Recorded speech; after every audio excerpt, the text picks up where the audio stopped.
Bitcoin जो है ये सबसे बेहतरीन इस वक्त जो एप्लीकेशन है ब्लॉकचेन पे बनाई गई है। ब्लॉक के अंदर उस ट्रांजेक्शन का रिकॉर्ड आ रहा होगा, ना कि वो डेबिट और क्रेडिट हो रहा होगा। तो ये फर्क आ जाता है सेंट्रलाइज और डिसेंट्रलाइज का। बहुत बड़ी अपॉर्चुनिटी है और हम शायद इसको मिस कर चुके थे। हर 10 मिनट के बाद एक ब्लॉक बन रहा होता है, उसके अंदर कोई 3.125 BTC रिवॉर्ड मिल रहा होता है। तस्करा कर लेते हैं मुल्क की मईशत का। तो पाकिस्तान की डिजिटल मईशत में एक बड़ी और अहम डेवलपमेंट देखने में आई है। हुकूमत पाकिस्तान ने मुल्क में बिटकॉइन माइनिंग और मसनूई जहानत AI डेटा सेंटर्स के क़याम के लिए 2000 मेगावाट बिजली मुख्तस करने का फैसला किया है। ये इकदाम आलमी रुझानात को मद्देनजर रखते हुए उठाया गया, जहां कई ममालिक अपनी इजाफी तवानाई के इस्तेमाल के लिए क्रिप्टो माइनिंग और डिजिटल डेटा इंडस्ट्री को फरोग दे रहे हैं। और नाजरीन, इसके साथ साथ आपको बताते हैं कि Cambridge bitcoin electricity consumption index की हालिया तहकीक के मुताबिक बिटकॉइन माइनिंग दुनिया भर में सालाना तकरीबन 150 टेरावाट बिजली इस्तेमाल करती है, जो पूरे अर्जेंटीना के सालाना बिजली इस्तेमाल के बराबर है। ऐसे में पाकिस्तान का ये फैसला इंतहाई अहम करार दिया जा रहा है, जिसमें इजाफी बिजली को इस्तेमाल में लाकर न सिर्फ डिजिटल मईशत को वुसअत देना है, बल्कि गैर मुल्की सरमायाकारी और रोजगार के कई मौके भी पैदा करना मकसूद हो चुका है। इस पॉलिसी के तहत सिर्फ क्रिप्टो माइनिंग ही नहीं, बल्कि आर्टिफिशियल इंटेलिजेंस, डेटा सिक्योरिटी और हाई परफॉर्मेंस कंप्यूटिंग जैसे अहम शोबों में भी तरक्की की नई राहें खुलेंगी।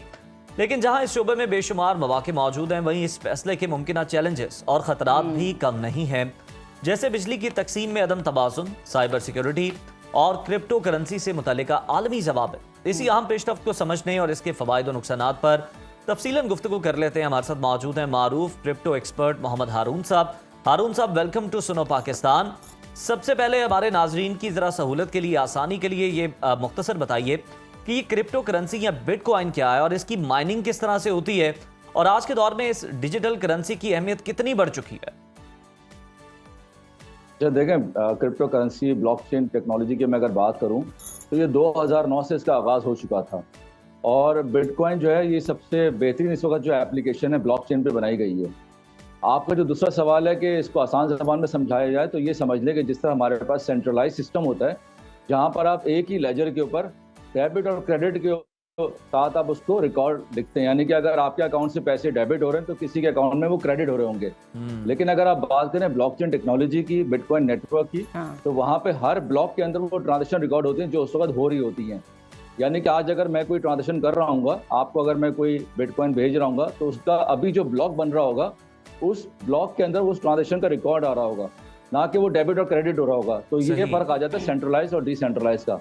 जहां तक बात करें माइनिंग की, तो देखें यहाँ पर तो आपको पता है सेंट्रलाइज सिस्टम तो है नहीं, किसी एक के पास अथॉरिटी तो है नहीं। माइनर्स हैं, बहुत सारी मशीनें हैं, 2 करोड़ से ज्यादा लगभग मशीनें दुनिया भर में इस वक्त इस नेटवर्क के साथ अटैच हैं। किसी के पास 1 लाख मशीन का माइनिंग पूल है, किसी के पास 1 मशीन है, किसी के पास 10,000 है। डिपेंड करता है कि वो कितनी बिजली अपने पास जो है वो रिसोर्स पैदा कर सकता है। तो माइनिंग बेसिकली होता ही है कि जो 10 मिनट के बाद एक ब्लॉक बनता है, उस ब्लॉक के अंदर वो तमाम ट्रांजेक्शन, तकरीबन कोई 4 से 6,000 ट्रांजेक्शन रिकॉर्ड हो रही होती हैं, उसका वो अपने पास एक रिकॉर्ड मेंटेन करके उसको ब्लॉकचेन के अंदर रिकॉर्ड कर लेता है हर ब्लॉक को। तो वो ब्लॉक के ऊपर जो रिवॉर्ड मिलते हैं उसको कहते हैं माइनिंग रिवॉर्ड। तो ये अगर इसके हवाले से बात की जाए कि माइनिंग क्या होती है, तो माइनिंग में आपको बिटकॉइन की जो ट्रांजेक्शन रिकॉर्ड करने के बाद जो ब्लॉक का रिवॉर्ड मिलता है उसको हम कहते हैं माइनिंग।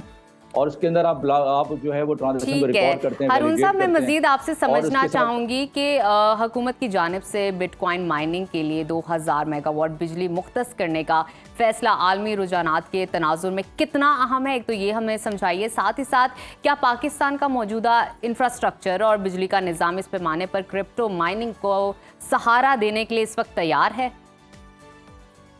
देखिए, मैंने आपको कहा कि हर 10 मिनट के बाद एक ब्लॉक बन रहा होता है, उसके अंदर कोई 3.125 BTC रिवॉर्ड मिल रहा होता है। तो ये एक बहुत बड़ी अपॉर्चुनिटी है और हम शायद इसको मिस कर चुके थे कुछ अर्से से पहले। लेकिन अगर देखा जाए तो ठीक है, आने वाले वक्तों में हर आपको जो है वो ब्लॉक के अंदर रिवॉर्ड मिलते रहेंगे। तो इसके लिए सबसे बड़ा जो आपको रिसोर्स चाहिए वो है बिजली। अभी आपने बात की थी अपने प्रोग्राम में कि 150 टेरावाट की कंजम्पशन होती है बिटकॉइन नेटवर्क की। पाकिस्तान की जो अपनी खपत है वो 90 टेरावाट की पूरे साल की, यानी कि हम सब जो बिजली इस्तेमाल करते हैं, जिसमें कमर्शियल, सार्फिन, रेजिडेंस सब लोग आ जाते हैं, 90 टेरावाट की है। तो जितना ज्यादा आप कंट्रीब्यूट करेंगे, यानी कि उस 150 टेरावाट में अगर आप उसका 1% भी लगाएं, यानी कि वो बनता है तकरीबन कोई 1%, 1.5 टेरावाट। अगर वो 1.5 टेरावाट आप बिजली पूरे साल मुख्तस कर देते हैं बिटकॉइन की माइनिंग के लिए, तो उसी हिसाब से वो परसेंटेज आपको 1% के हिसाब से आपको पूरे साल का जो बिटकॉइन का रिवॉर्ड है 1,65,000 बिटकॉइन मिलते हैं, वो आपको उसका तकरीबन कोई 1% आपको मिल सकता है। आप अंदाजा लगा लें कि एक 1600 कुछ आपके पास बिटकॉइन एक साल में आप बना सकते हैं, माइन कर सकते हैं। अब सारी बात होती है बिजली की। अभी आपको पता है, ये मालूम चला होगा कि अभी 2000 मेगावाट जो है वो हमारे ब्लॉकचेन और जो AI सेंटर हैं उनके लिए वो मुख्तस की गई, लेकिन इसमें जो ज्यादा जो इस्तेमाल होगा ना वो आपके ब्लॉकचेन यानी कि आपके माइनिंग में इस्तेमाल हो जाएगी बिजली। अब इस 2000 मेगावाट को देखना ही है कि 2000 मेगावाट क्या पूरे साल के लिए जब मुख्तस कर देंगे तो हम उस हिसाब से कितने बिटकॉइन हम माइन करने की ताकत हासिल कर सकेंगे। इसमें सिर्फ हमें बिजली नहीं चाहिए, हमें जमीन चाहिए, जगह चाहिए, ऐसी जगह जहाँ पर मौसम उसका दर्जा हरारत जो है वो मुतदिल रहे, बराबर रहे, ताकि वहाँ पे गर्मी की शिद्दत ना हो, मशीन अपना प्रॉपर काम कर सके। जो माइनिंग मशीन होती है जिसकी कॉस्ट इस वक्त 2000, 2500, 3000। बिल्कुल, इन तमाम जो चीज़ें हैं इनको भी मद्देनजर रखना बहुत ज़्यादा ज़रूरी है। और हारून साहब ज़रा ये भी फरमाइएगा कि हुकूमत की जानिब से क्रिप्टो माइनिंग का जो फैसला किया गया है इसके बारे में हमें ज़रा बताएं। ये क्रिप्टो माइनिंग फॉर्म्स कैसे होंगे और इनके काम करने का तरीकाकार क्या होगा? देखिए, इसके लिए तो सबसे पहले आपको जगह मुख्तस करनी पड़ेगी। कहते ही है कि IPPs के पास जहाँ बिजली की इजाफी जो है उनके पास है, मौजूद है, तो उसी IPPs के आसपास ही कोई जगह मुख्तस करें। ज़मीन तो है गवर्नमेंट के पास। अब बात करते हैं इन्वेस्टमेंट की। सबसे बड़ी जो इन्वेस्टमेंट आपकी आती है, इसमें जो आपकी कॉस्ट आएगी, फिक्स कॉस्ट, वो आपकी मशीन की कॉस्ट है। एक मशीन भी इस वक्त लगभग कोई 2000, 2500, 3000 डॉलर की आती है, जिसकी जो कैपेसिटी है वो 1200 वाट भी है और 2000 वाट भी है। अगर आप लगा लें 2000 वाट के हिसाब से, तो अब आपको 2000 मेगावाट के लिए तकरीबन, अगर हम एक रफली अंदाजा लगाएं तो 10-11 लाख हमें मशीनें चाहिए होंगी। तो अब 10-11 लाख मशीनों को आप मल्टीप्लाई, अगर आप एक बड़ी सीरियस नोट पे बात करना चाहते हैं कि यार वाकई पाकिस्तान जो है अपने पास क्रिप्टो रिजर्व बढ़ाना चाहता है, बनाना चाहता है, बिटकॉइन को रखना चाहता है, तो वो करे ये कि अपने पास एक इन्वेस्टमेंट यानी कि पब्लिक प्राइवेट पार्टनरशिप के तहत ऐसे बड़ी पार्टीज को इन्वाइट करें जो पाकिस्तान में इन्वेस्टमेंट करना चाह रही हैं इन बिटकॉइन माइनिंग।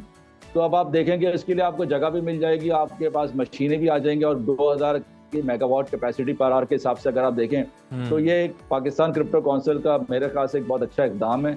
पाकिस्तान अगले अपने आप को अगर 5 साल 10 साल देखे तो एक अरसे बाद जाके पाकिस्तान के रिजर्व का ये हिस्सा बन जाएगी बिटकॉइन। और इसके अलावा जो आपका क्रिप्टो रिजर्व है वो आपका GDP में बहुत अच्छा रोल प्ले करेगा। और ये जो हम कहते हैं कि हम IMF के कर्जे से निजात हासिल कर लेंगे, उसकी सबसे बड़ी जो वजह होगी वो हमारी बिटकॉइन की माइनिंग होगी।